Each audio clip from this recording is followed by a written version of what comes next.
Dia! Estamos aqui para mais uma live do livro. Talvez você deva conversar com alguém. Seja bem-vindo, seja bem-vinda.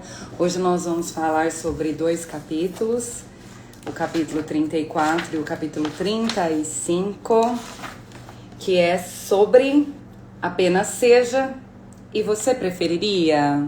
A Greta já tá aqui, vou colocar ela.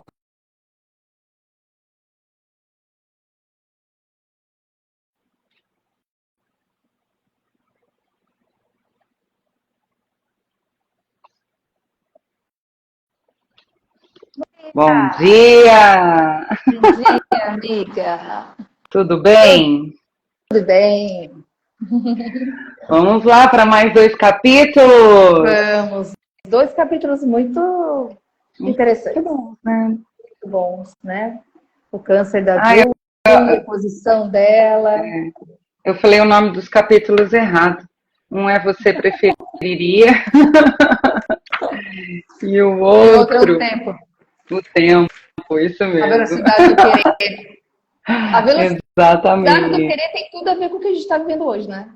Total, Nossa assim. Senhora, que Muito nunca dá atual. tempo da gente fazer a live. Muito Também. total, assim, né? É. Da realidade de hoje mesmo, assim. É um livro bem atual, né? Então, bora lá, né, amiga? Vamos lá, vamos relembrar quem é a Julie, para o pessoal que está Isso. assistindo, né, que está acompanhando todas as lives. Gente, todas as lives estão salvas, tanto aqui no Instagram quanto no YouTube, numa playlist que a gente fez lá. Porque às vezes a gente vai falando de um caso, e aí você tem que retomar lá para lembrar qual é o caso. Porque esse livro ela fala sobre casos clínicos e a vida dela também como paciente, tá? Então, a Julie Perrengue. é uma paciente que tem câncer, né? E aí essa sessão, você preferiria, é uma sessão bem forte, onde ela traz que os médicos falaram que ela tem que escolher um outro órgão para ser retirado, para prolongar um pouco mais a vida dela. Ela sabe que ela vai morrer. Delicadíssimo. É, delicadíssimo. A Julie, ela tinha melhorado, né, do câncer, daí depois Isso. piorou de novo. Então é bem difícil, assim. Ela é uma jovem, né, tem 30 anos, se eu não me engano, recém, Casada com um cara super parceiro. recém-casada, né, com sonhos de ter filho e tudo mais. Isso. Alguns Então, abortos aconteceram nesse período de casamento, então eles não conseguem ter filhos. E eu percebi, Dani, né, assim, e a gente conhece bastante gente que faz isso, né? Brincar com uma situação de dor. Então, ela traz que ela e o marido sempre brincavam muito, né? Diante de uma situação que acontece, pelo menos eu não tenho isso. Pelo menos, né? Sempre brincando com essa coisa de, eu tô com um X problema, mas eu não tenho um problema maior, né? Essa coisa de comparar às vezes com problemas maiores, né? Assim, para e brincar. tentar, para tentar ver um lado Um outro bom de jeito de tudo aquilo, olhar, né? Exatamente. uma forma mais leve de ver as coisas, uma forma de aceitar melhor, né? O que de fato está acontecendo com a tua vida agora. Tem todas essas questões que permeiam, né, nessas atitudes da gente brincar com a dor. Eu achei muito gostoso até o final desse Sim. capítulo, porque se permitem xingar, chorar junto.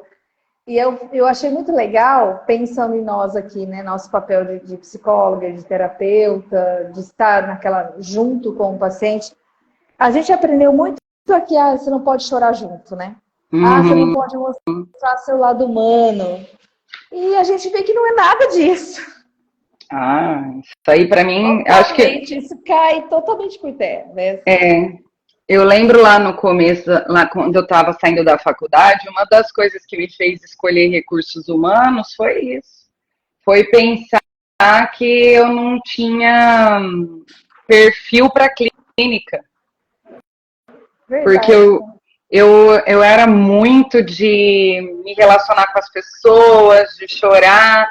eu ficava pensando assim, se eu tiver que ser psicóloga clínica, eu não vou poder encontrar as pessoas na rua, eu não, porque tinha muito tabu em cima disso, né? Sim, sim. Agora, né, depois de um tempo no RH, eu fui entendendo, fui me encontrando nisso e fui vendo o quanto que era preconceituoso tudo isso, né, que dava para manter uma ética sem tanto afastamento emocional, né? Fui Exatamente. Não é bem entender assim, né? fui entender o que realmente Freud queria dizer com contratransferência e transferência, né? Aí você vai entendendo que não tem como fugir de algumas coisas, né? Você tem Sim. que lidar com essas coisas. E acho que ela traz muito isso, né? Eu achei muito gostoso, assim, né, dessa parceria do atendimento com ela e de mostrar o quanto é humano o marido e a dor do marido, as etapas, né, do processo do câncer, o cuidado desse casal, né, em sentir tudo junto, tudo que estão sentindo, a Júlia e o Matt. E ela, como terapeuta, poder também falar, né, vou chorar junto, vou xingar junto, vou estar aqui porque é isso mesmo, né? Tem alguns momentos que são muito cruciais aqui nesse capítulo, né? Um momento em que ele pede para ela parar de falar do câncer um pouco, né? Tentar uma noite sem o câncer, sem falar do assunto. Ele fala assim, é que eu queria só uma noite sem a gente ter que falar sobre isso. E ela coloca de uma maneira assim, ela fala, eu queria ter um momento, né? Sem o câncer e não poder, né? E ele ainda se desculpar tudo, mas que na terapia ela consegue olhar para o lado dele, né? Depois dessa fala dele, né? Depois dessa fala dele, entender que ele também vai perder coisas, né? Que não é só ela que está perdendo coisas, que ele também fez sonhos. E aí toda essa construção que ela vai fazendo com isso, né? Ela coloca assim, eu não quero ser a namorada, né? Eu quero ser a mulher, eu quero que ele se lembre da mulher, da esposa, né? Ai, meu Deus, minha gata. Isso. Vai pra lá. Ela quer invadir o espaço. Ela quer participar. Ela ia derrubar tudo aqui. Então eu achei bem legal isso, sabe? E também ela assumir, assim, essa questão do qual inveja ela tem de quem tem toda uma vida pela frente, né? Ela até conta de uma amiga dela que ela tá num grupo terapêutico, né? E ela conta que o dia que ela, eu não lembro como se é a Lore que fala, é a Lore mesmo, né? Que ela fala assim, que o momento em que que o marido recebeu a notícia de que seria demitido, foi o mesmo dia que ela recebeu a promoção, né, no trabalho, uma promoção, um trabalho, alguma coisa assim. Sim. E o quanto que isso é difícil, né? Porque como que você comemora? Então, uma situação o ideal aí a gente entra naquela coisa que a gente sempre tenta explicar para o paciente que a felicidade e a dor não são coisas concomitantes. A gente pode se sentir feliz por uma coisa e triste por outra, né? Que tem gente que acha que precisa estar feliz o dia inteiro para achar que existe né? Que se sentiu bem com aquilo. Estar feliz comigo e triste com o fato do por outro. Por ele, né? Então, exatamente. E como é difícil conter uma coisa. Do sentir, né? Como que é difícil conter uma coisa, uma felicidade, uma coisa que você está sentindo, uma alegria que você sente por conquistar algo, porque o outro está triste ou porque tem uma situação difícil na família. A gente vê muita gente viver isso, né? Muita gente. No consultório aparece muito isso, né? Muito. Meu pai acabou mal, e aí você parece que também tem que ficar mal. Não pode celebrar coisas boas da sua vida porque sua irmã tá ruim. Ou porque uma pessoa próxima de você não tá bem, né? Como se você não permitisse estar bem com as suas coisas. Como se luto tivesse um prazo definido, né? Eu fico pensando, Antigamente, né, tinha todo aquele negócio que você usava preto, que você ficava enlutada não sei quanto tempo, somente a mulher, né? Principalmente a mulher, porque o homem ele casava rapidinho, de novo, né? Mas tinha todo esse negócio, e acho que isso ficou muito cultural pra gente, de que o luto, a dor, ela precisa ter, a gente precisa ter um prazo. Então, um prazo não real e sentido, mas um prazo social. Então, a gente tem que viver uma tristeza, né? Aconteceu descobriu que está doente, então tem que viver essa tristeza por uns dias, porque o que as pessoas vão pensar se eu aparecer feliz e contente, né? Então, coisas assim, que é social e não é real, né? Não é o que a pessoa realmente está sentindo. E então, ela a pessoa muito não se permite mesmo, né? A pessoa não se permite, ela realmente não consegue ver dessa forma, né? E é bem isso. Então, ela traz tudo isso nesse capítulo aqui, que essa dicotomia de sentimentos, essa permissão que ela se dá por até mesmo por xingar, por falar palavrão e tudo mais, né? Que é como se estar morrendo me autoriza a falar fazer determinadas fora, né?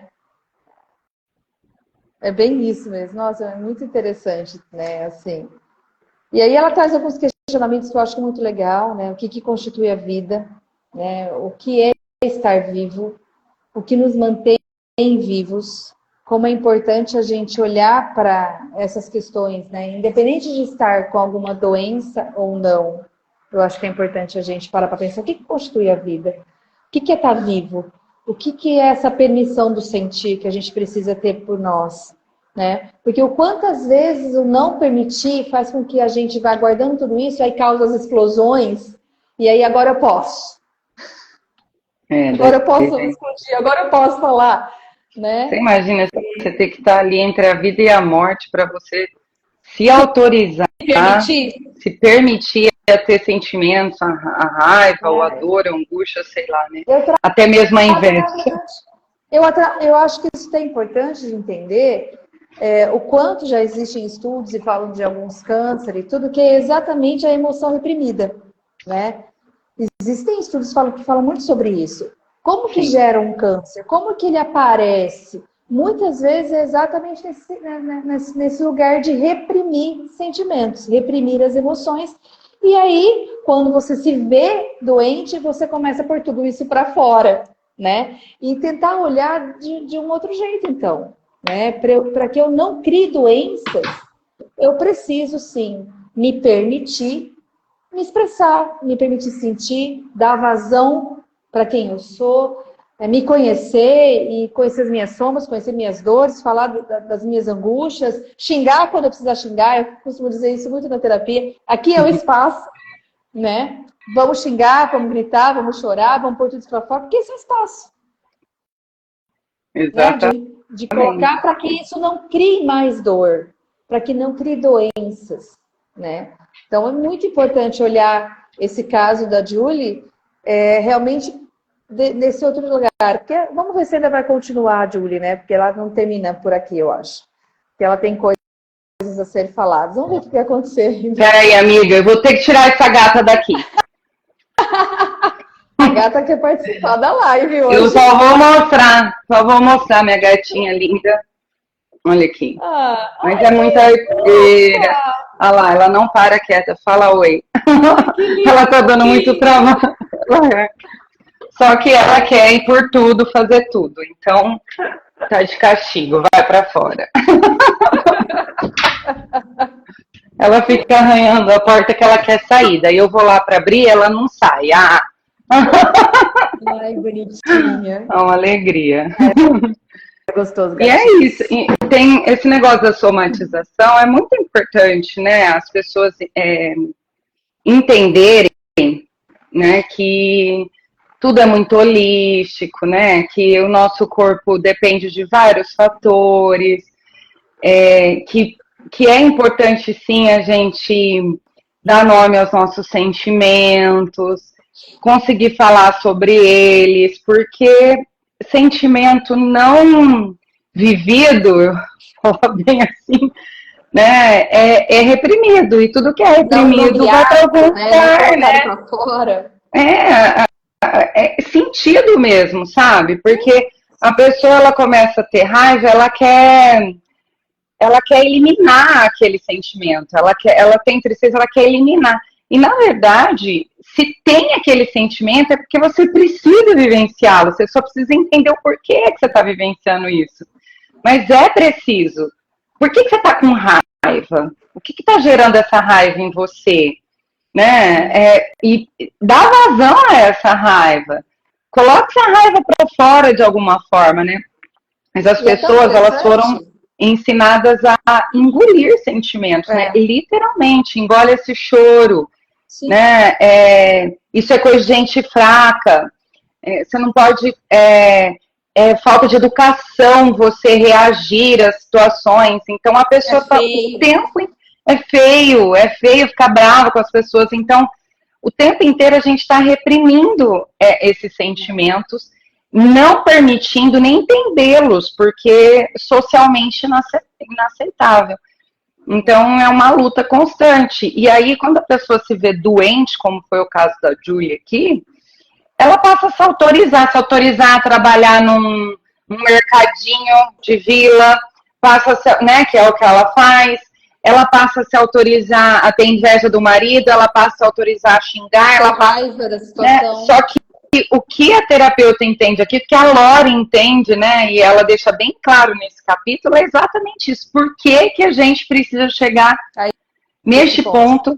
E aí ela fica pensando, né, em alguns momentos aqui, em como que dentro da terapia ela poderia, né, a se ajudar, porque ela faz sempre essa reflexão como que ela é lá com a terapeuta dela, e como que ela poderia ajudar tanto a Julie, né, a vivenciar todos esses momentos, tudo isso, né, se permitir e tudo mais, como outros pacientes.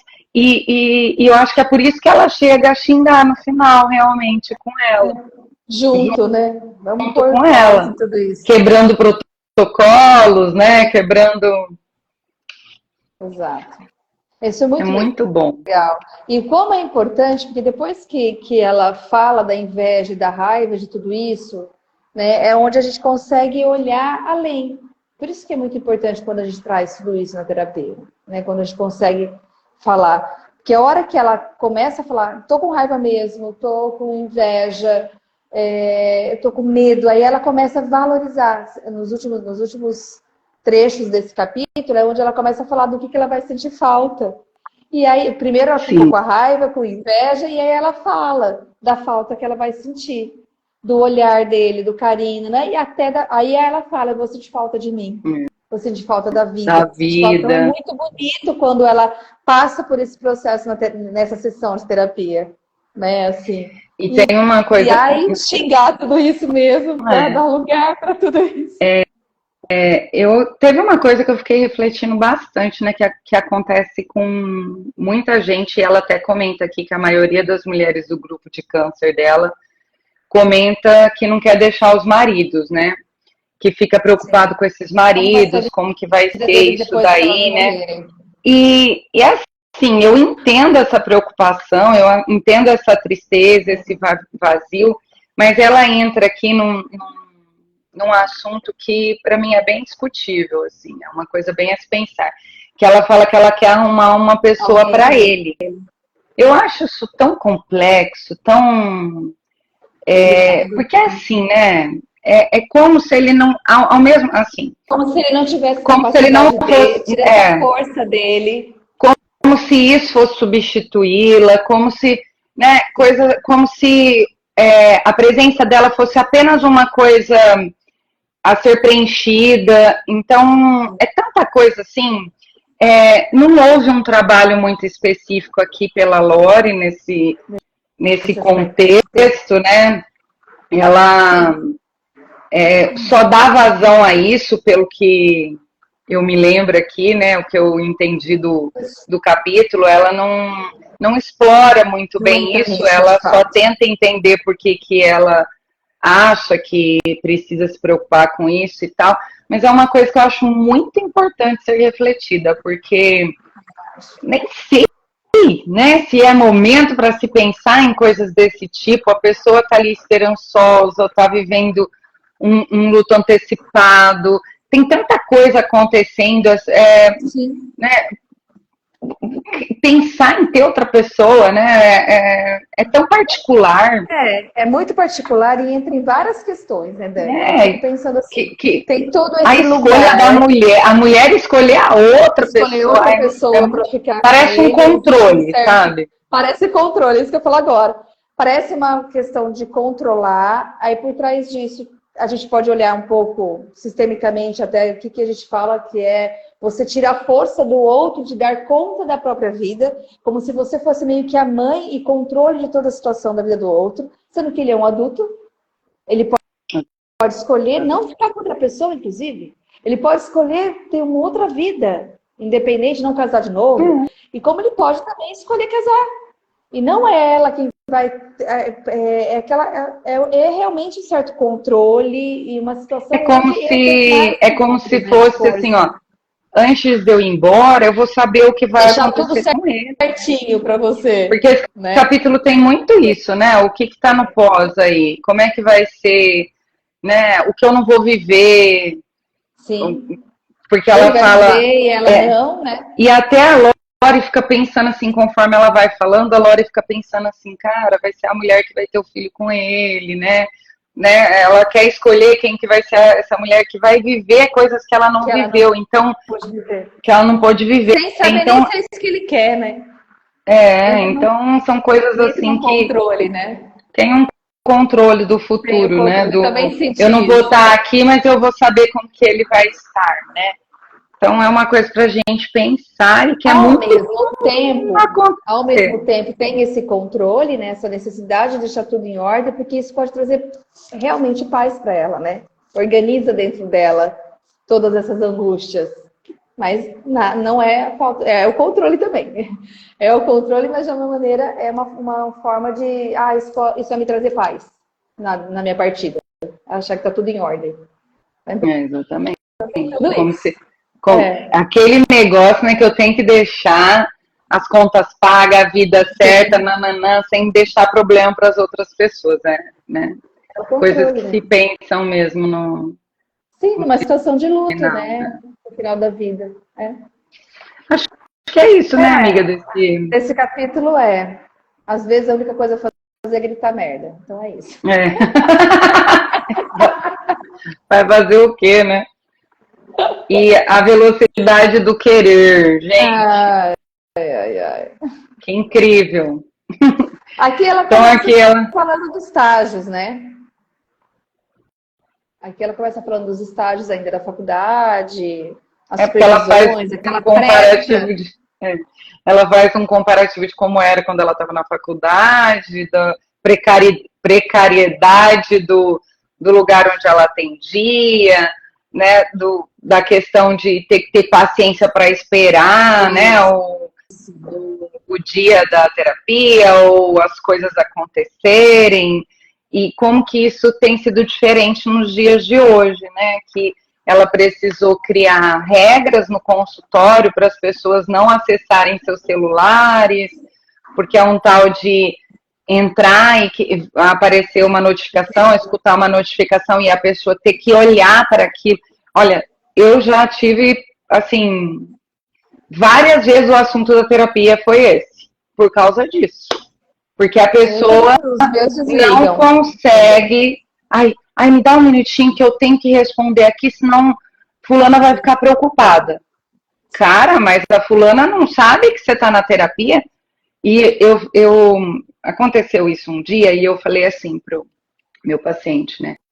Falei, vamos tentar fazer uma coisa agora?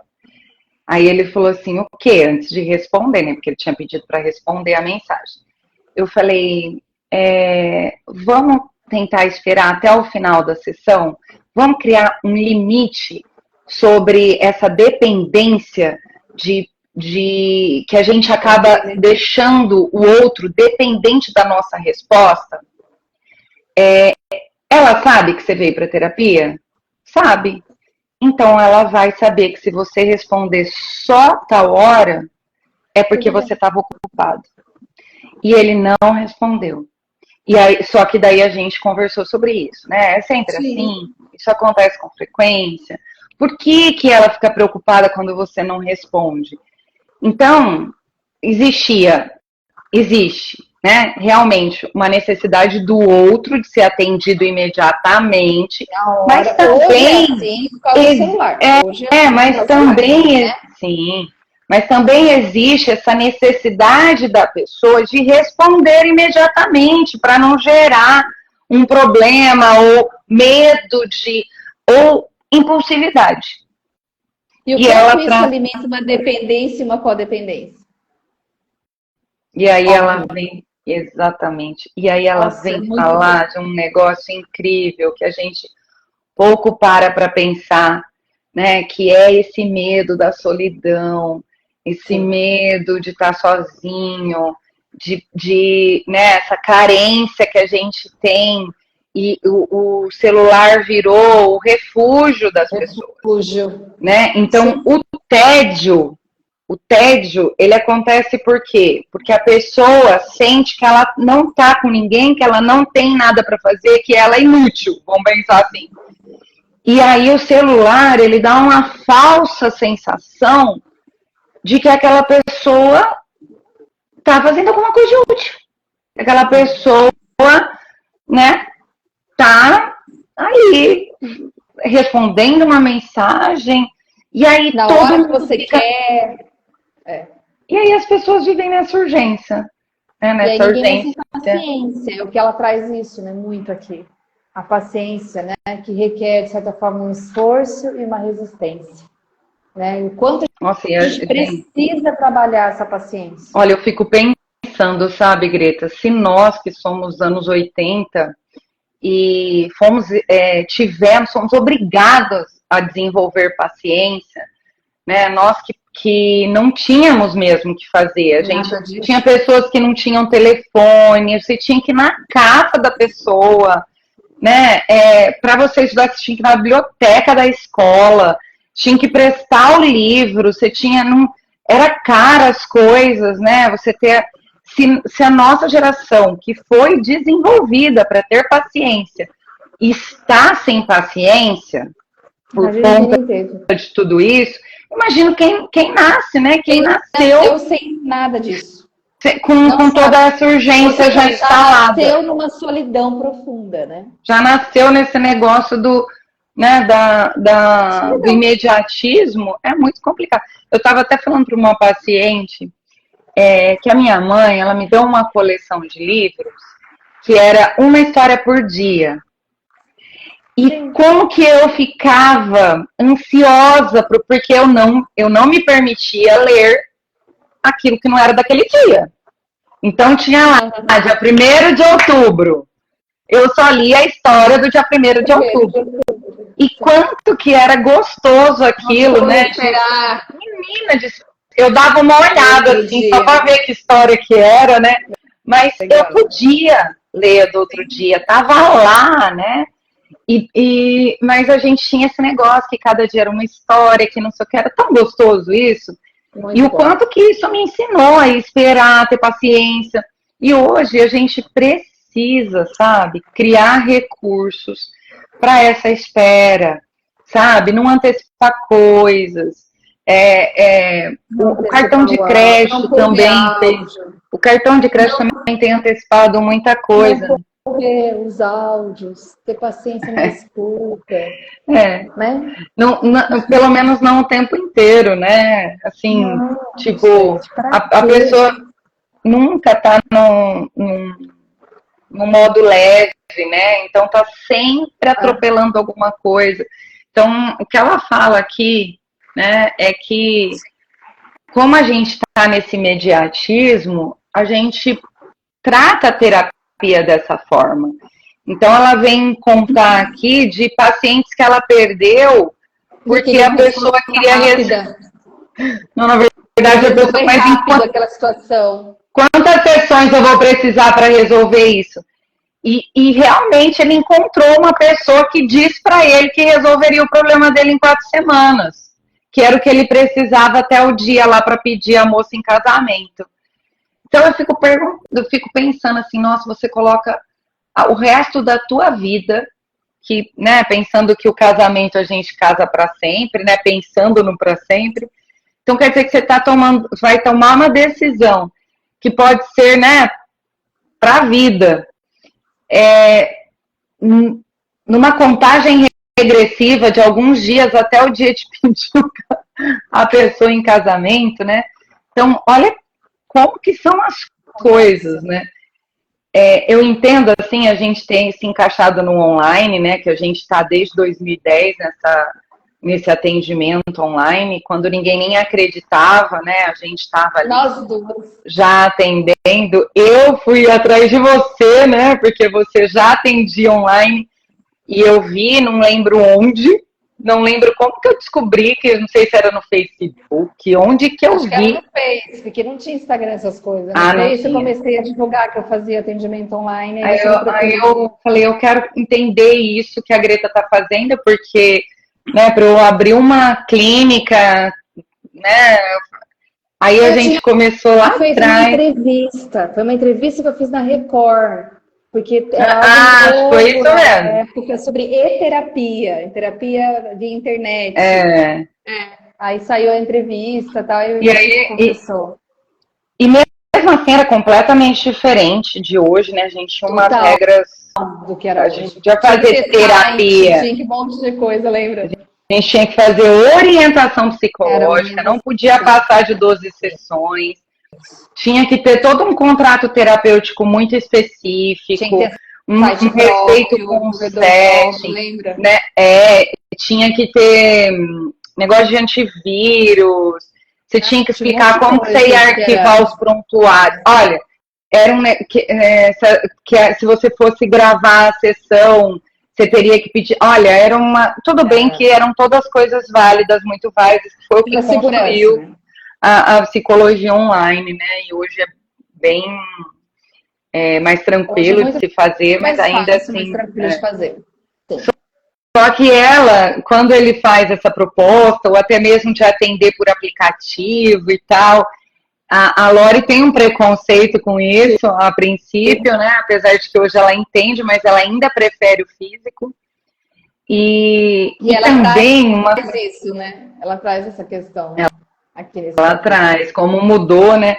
E ela traz um negócio que hoje acontece muito, que é a assessoria de marca do psicólogo, né? Que a gente vê bastante hoje. Outra coisa que tá muito agora, é verdade. Que é esse negócio das agências, do agenciamento das redes sociais dos psicólogos. Da postura, de como você se coloca nas redes sociais, tudo isso, né? Que ela traz. Muito interessante. Ela coloca uma expressão, né, que nem é dela, eu acho. Peraí, que eu não lembro agora. É do Eric Fromm, né? É do Eric Fromm. Que o Eric Fromm, que é um psicanalista, que ele vem colocar assim, que o homem moderno acha que perde alguma coisa, que é o tempo, quando não faz as coisas rapidamente. No entanto, não sabe o que fazer com o tempo que ganha, a não ser desperdiçá-lo, porque ele está fazendo uma comparação que as pessoas elas correm com as coisas para sobrar tempo. E depois não sabe o que fazer. Só que não sobra, porque elas ocupam esse tempo com outras coisas da mesma coisa, né? Tipo o trabalho, por exemplo. Então as pessoas, elas... isso aqui é que Eric Fromm também está falando do advento da tecnologia, da industrialização, né? Ele está fazendo isso há mais de 50 anos, gente. Ele está fazendo, exatamente, ele está fazendo uma comparação, não é com a internet, não, mas ele está fazendo uma comparação com a automatização. Porque quando começa a industrialização, a automatização das máquinas, o homem, que tudo dependia do braço, né? Tudo dependia dele para fazer as coisas, né? Ele faz essa comparação. Então, tá bom, agora você tem uma máquina, você tem Que vai fazer. um carro, um trator, um negócio, mas o que você faz com o seu tempo ocioso? O que você está aumentando? Né? As pessoas não usavam o tempo extra que ganhavam para relaxar ou para permitir estar com os amigos ou com a família. Né? Acabava sempre colocando mais coisas obsoletas no meio desse caminho. E é o que acontece demais. Porque quando a gente estuda, né, negócio das massas lá, fabricação em massa, quando a gente estuda tudo isso, assim, a princípio, as coisas foram criadas para sobrar realmente um espaço, né, para ser mais tranquilo, menos porque o ser humano estava adoecendo fisicamente muito fácil, né, morria-se muito cedo por causa do trabalho, por conta, né, dessas coisas. Então, tudo que se pôde estudar para minimizar o impacto desse trabalho difícil e árduo e tal, foi feito. Mas loguinho se transformou em produção em massa, né? Se transformou nessa loucura que daí o Charlie Chaplin vem com aquele livro, com aquele filme Tempos Modernos, mostrar que daí as pessoas era para diminuir a doença física, e aí começa a loucura, né? Começa todo o aparecimento das doenças mentais, assim, muito ligadas a essa modernização, né? E aí ela usa assim, velocidade do querer. A velocidade da luz está obsoleta. Hoje em dia, todos se movem na velocidade do querer. Eu quero, então vai ser desse jeito, né? E aí você fica naquela correria das coisas. E atrás de dopamina o tempo inteiro. Exatamente, dopamina. O que traz aqui também, que eu acho muito legal, é que ela foi notando, né? Que as pessoas sentiam-se só nesse espaço de intervalo, que tem a ver com a solidão, que a gente começou nesse capítulo, né? Então, nesses espaços de tempo extra, é que bate essa solidão, essa angústia de ficar sozinho, e de não saber lidar com essa situação. E a gente vê isso o tempo todo, né? Mas uma coisa bonitinha que ela traz aqui, que ela fala, né, que a sala de terapia parecia ser um dos únicos lugares restantes onde duas pessoas sentavam-se juntas em uma sala por 50 minutos ininterruptos, né? Isso é lindo, mas é triste, porque só na terapia. E olha lá, porque às vezes eu tenho que discutir aqui com os meus pacientes porque estão fazendo unha, não sei o que. Jesus amado, não consegue fazer uma coisa só. Nossa, é incrível como que é difícil. Até fala, né, esse ritual semanal, eu e você, é com frequência um dos encontros mais humanos que as pessoas vivenciam. Exatamente. Aí a gente percebe o quanto a busca por terapia aumentou, muito, né? Exatamente por essas questões, muito da solidão que existe nisso tudo, as pessoas, essa coisa do tempo, de dar conta, de achar que não dá tempo de nada, e de que tudo é um grande conflito, e a hora que você vê não é um conflito real, é tudo muito dentro da sua cabeça, imaginação, né?